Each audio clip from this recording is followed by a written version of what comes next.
मित्रों नमस्कार। अब आपने ऑपरेशन सिंदूर तो सफल होता हुआ देख लिया और अब आगे क्या होगा, क्योंकि अब वो विश्व युद्ध चल रहा है और ये ऐसे धीरे धीरे जाकर आगे तूल पकड़ेगा और एक बड़े रूप को ये धारण कर लेगा।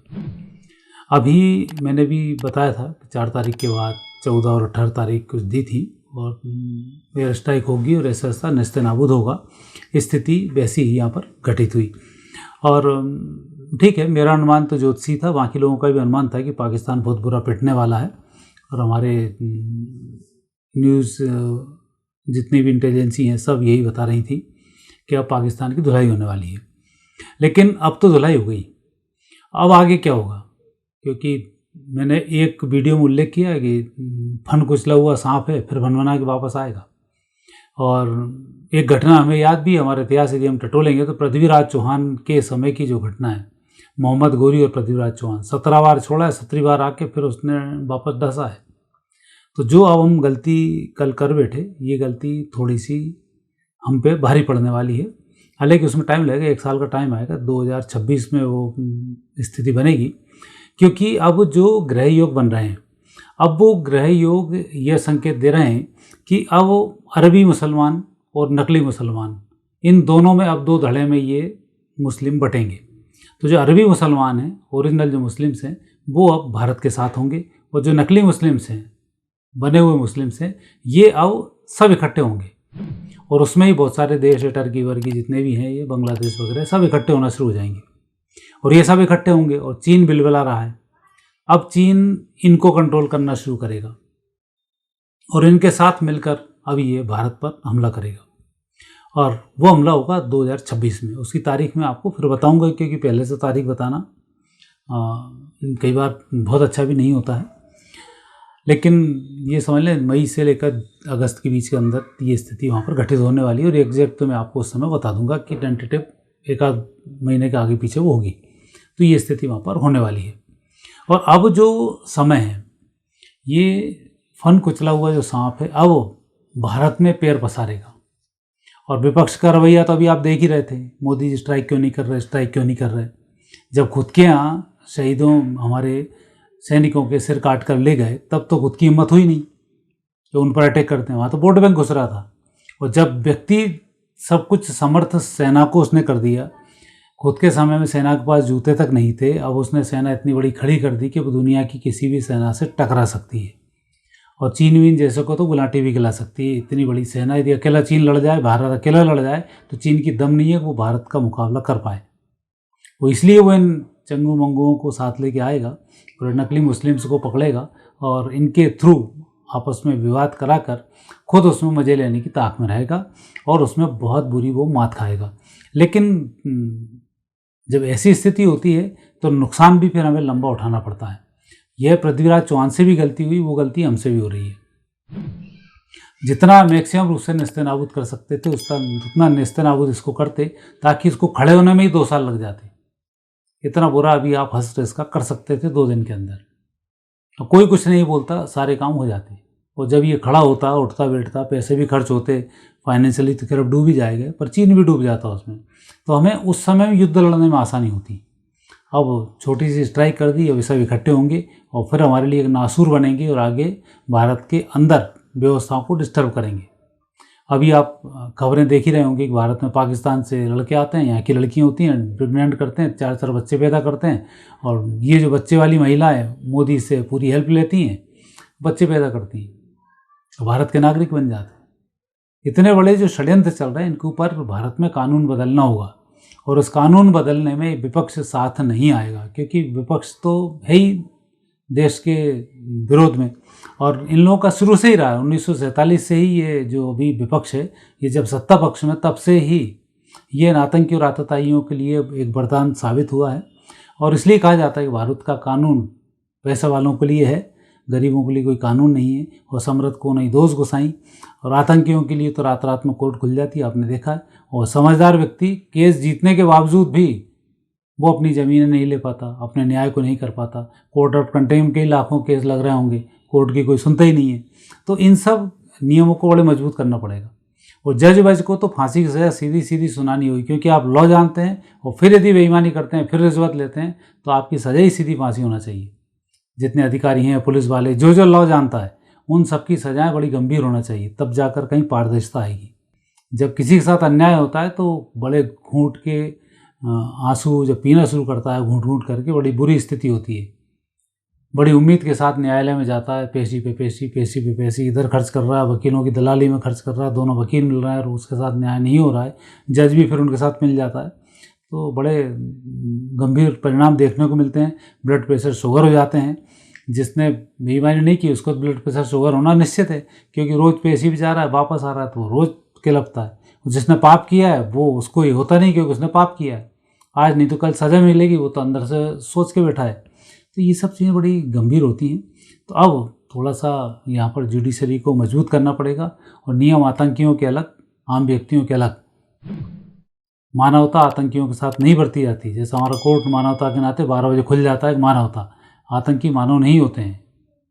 तो इन सब में आपको अंतर करना पड़ेगा यदि 2026-27 के संघर्ष को कम करना है और भारत के द्रोह को कम करना है, और 1 साल में पूरी सफाई करनी होगी। बांग्लादेशी बाहर, पाकिस्तान बाहर, नहीं है तो शूट आउट करो या पकड़ के उठा के जेल में अंदर करो, उन्हीं से खाना मंगवाओ, उन्हीं को खाना खिलाओ। तो ये सारी व्यवस्थाएं बड़ी टफ करनी होंगी, और उस टफ को करने में ही भारत की भलाई होगी। अन्यथा जिस तरह से पृथ्वीराज चौहान जयचंदों के द्वारा मारा गया, यहाँ भी जो जयचंद हैं अभी सब उखड़ना शुरू हो जाएंगे। धीमे धीमे सारी स्थिति बनने लग जाएगी, और ये स्थिति भारत के लिए बड़ी नेगेटिव होगी। भविष्यवालिका में भी बड़ा संकेत है कि 13 मुस्लिम देश भारत पे आक्रमण करेंगे। यदि आप 1945 और 47 से पहले की बात करेंगे तो मुस्लिम देश 13 ही हुआ करते थे, और टुकड़े टुकड़े में होकर फिर 52-57 हो गए हैं। तो ये वापस वो सारे देश मिलेंगे। और जैसे बांग्लादेश, पाकिस्तान, ये तो भारत का हिस्सा थे, तो उस समय मुस्लिम देश थे ही नहीं, लेकिन ये बन गए, फिर 2 इकट्ठे हुए। फिर अब बलूचिस्तान बन जाएगा, फिर ये बन जाएगा, फिर अफगानिस्तान के और टुकड़े, इसके टुकड़े होंगे, फिर अफगान में और चला जाएगा। तो ये स्थिति करते करते देश ज़्यादा बनेंगे। लेकिन कुल मिलाकर हैं ये 13 देश जो भारत पर हमला करेंगे। 13 देश वो हैं जो कन्वर्टेड वाले हैं। अरबी मुस्लिमों के देश अलग हैं, वो तो उनकी खुद की किताबों में लिखा हुआ है कि जो एक इस्लाम है वो वहीं तक, काबा तक की सिमट के रह जाएगा, बाकी के लोग मारे जाएंगे। ये उनकी हदीसों में लिखा हुआ है। नंबर चाहिए तो वही बता दूंगा किस नंबर पर क्या लिखा हुआ है। तो अब जो स्थिति है वो बड़ी गंभीर होने वाली है, और जिस तरह से अभी मॉक ड्रिल की गई, ऐसी ड्रिलों की आवश्यकता है, और कैसे इस प्रकार के युद्धों से बचना है उसकी भी बहुत बड़ी आवश्यकता है।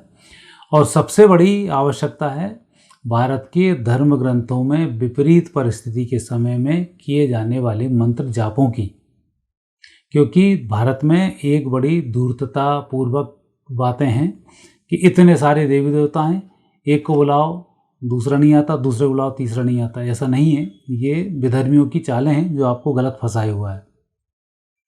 भगवान विष्णु की आपको आराधना करना चाहिए जो सबके पालनहार हैं।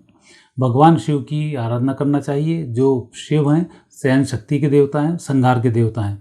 शक्ति की आराधना करना चाहिए जो आपको सिद्धियाँ शक्तियाँ देने वाली होती है और आपकी रक्षा करने वाली होती है।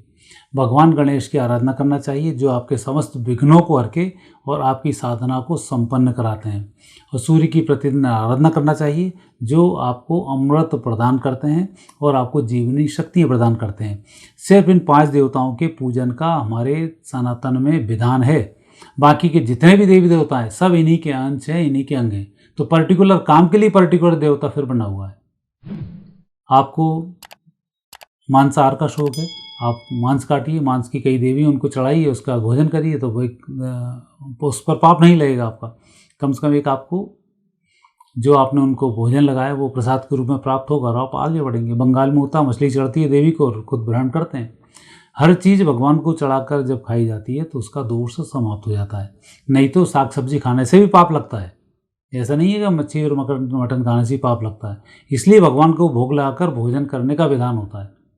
तो उसके जो देवता हैं वो काल भैरव हैं। ये पढ़ाई की यदि स्पेशल बात करोगे आप तो सरस्वती की पूजन करनी पड़ेगी। स्पेशल कोई धन की भी आराधना करना है तो लक्ष्मी जी की आराधना करनी है। स्पेशल शत्रुओं को अंता के लिए करना है तो आपको बगलामुखी की आराधना करनी पड़ेगी। तो ये उनके अलग अलग काम हैं, अलग अलग शक्तियाँ हैं, उनकी फिर हम आराधना करते हैं। लेकिन इन सब की आराधना करने में भगवान कृष्ण ने खुद गीता में कहा है कि भूतों की आराधना करने वाले भी यहीं आते हैं और मेरी आराधना करने वाले भी यहीं आते हैं, लेकिन उनकी आराधना के अनुरूप उनको अगला जन्म प्राप्त होता है।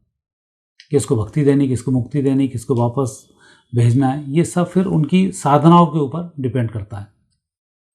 तो आपको इसमें साधनाएं करनी चाहिए। और अब भगवान के टाइम विशेष रूप से जो संध्या होती हैं, अब रात्रि की 12 बजे की संध्या लोग नहीं देख पाते, लेकिन 2-3 संध्या तो देख ही लेते हैं, सुबह की, दोपहर की, शाम की। तो त्रिसंध्या में भगवान का नाम लेने में कोई बुराई नहीं है। उन्हें आप लेंगे तभी आप बच पाएंगे, क्योंकि आने वाला समय विकट है और भगवान की कृपा वाले व्यक्ति ही बच पाएंगे। महाभारत में भी ऐसे ही हुआ था और राम रावण युद्ध में भी ऐसे ही हुआ था, और उससे पहले जो युद्ध हुए उनमें भी ऐसे हुआ है। जिन पर भगवान की कृपा रही वही बच पाया, और कृपा उसी पर रहती है जो भगवान का नाम दिन प्रतिदिन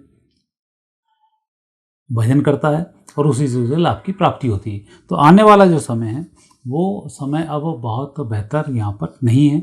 और भारत पाकिस्तान की ये जो स्ट्राइक हुई है, ये स्ट्राइक सांप को कुचलने जैसी हुई। तो उसके ऊपर लाठियाँ बरसा दी, उसको बेहोश कर दिया है, लेकिन उसका मुंह नहीं कुचला है। इसलिए वो वापस खड़ा होगा और 2026 में फिर ये परेशान करेगा। और अध कुचले जो सांप होते हैं वो और ख़तरनाक होते हैं। तो अब देश के अंदर भी जो अध कुचले पड़े हुए हैं, खुश जरूर हो रहे हैं हम भारत के साथ हैं, भारत के साथ। उन्हें पता है मोदी बैठा हुआ है तो ठोंक देगा। यही यदि कांग्रेस होती तो अभी यही अध कुचले सांप यही उठ के आज पाकिस्तान पर स्ट्राइक भी नहीं करने देते और यही इतना बुरा हाल कर देते। तो अब थोड़ा सा समय है, उस समय का इंतजार करना पड़ेगा और उसके लिए हमें तैयार रहना पड़ेगा। तो आप ये ना माने कि ये जो ऑपरेशन सिंदूर है बहुत सफल हुआ है। अभी बहुत सारे ऑपरेशन करने पड़ेंगे और उसके लिए आपको खुद को मजबूत होना पड़ेगा। तो ड्रेसिंग आपकी भी होगी, तो आप भी उसके लिए तैयारी करें। भगवत सत्ता को आप जितना लगाएंगे उतना ही सही होगा। और आने वाले समय में सनातन ही बचेगा, तो आपको सनातन की पूरी जानकारी होना चाहिए, सनातन के गूढ़ रहस्यों की जानकारी होना चाहिए। तो इस सब जानकारी को अब आप लेना शुरू करें, तब जाकर कहीं आप बच पाएंगे। और आने वाला समय और भी टफ होने वाला है, ये संकेत आपको मैं दे रहा हूँ। और ये ही होगा जो मैं बोल रहा हूँ, क्योंकि इतने दिन से मैं रीडिंग कर रहा हूँ, जैसा बोलता हूँ वैसे ही होता है, जैसा सोच रहा हूँ वैसे ही हो रहा है। अब आगे फिर नए विषय के साथ आपसे वापस भेंट होगी। चैनल को सब्सक्राइब करना नहीं भूलें। नमस्कार।